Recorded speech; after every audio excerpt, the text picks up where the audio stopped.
মানুষের আনাগোনা ক্যাম্পাসের আশপাশ জুড়ে, উত্তরা সহ পুরো বাংলাদেশে এখন শোকের মাতম চলছে।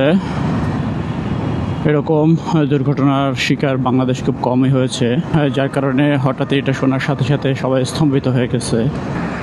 ক্লাস 10 চলতেছিল, সেই মুহূর্তে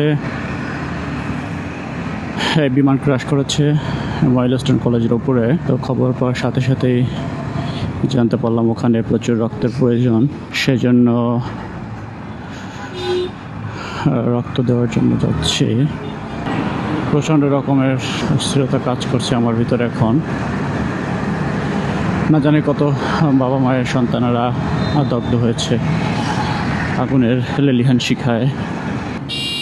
যাদের বাচ্চা কাচ্চা হয়তো কখনো তারা চুলোর আশপাশেও যেতে দেয়নি, তারা হয়তো এখন প্রচণ্ড আগুনে পুড়ে ঝলসে গেছে তাদের পুরো দেহ, গায়ের চামড়া উঠে গেছে, পুরো সাদা হয়ে গেছে। সে অবস্থায় দৌড়াদৌড়ি করছে, ছোটাছুটি করতেছে।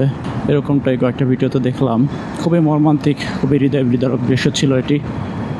বাট প্রশিক্ষণ বিমান আমার জানা মতে এটা ঢাকা সিটি কিংবা নির্দিষ্ট এরিয়া ব্যতীত আমার মনে হয় না যে কোথাও এটা করা উচিত।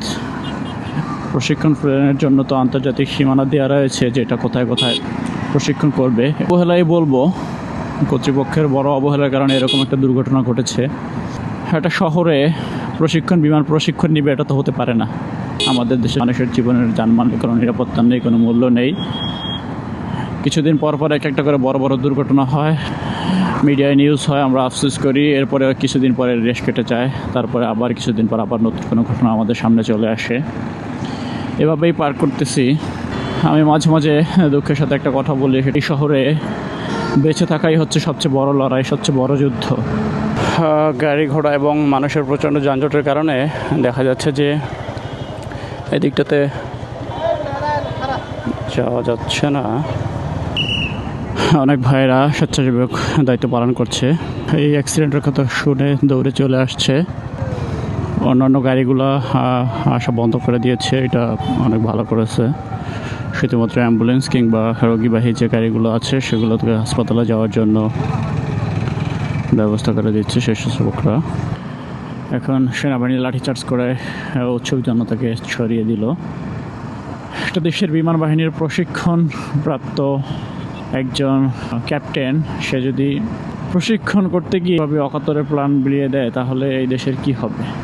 ইতিমধ্যে যারা মারা গিয়েছেন তাদের রুহের মাগফিরাত কামনা করি, তাদের পরিবারকে আল্লাহ তাআলা ধৈর্য ধারণ করার তৌফিক দান করুন, এবং যারা অসুস্থ অবস্থায় এখন হাসপাতালে রয়েছেন তাদের সকলের দ্রুত সুস্থতা কামনা করছি।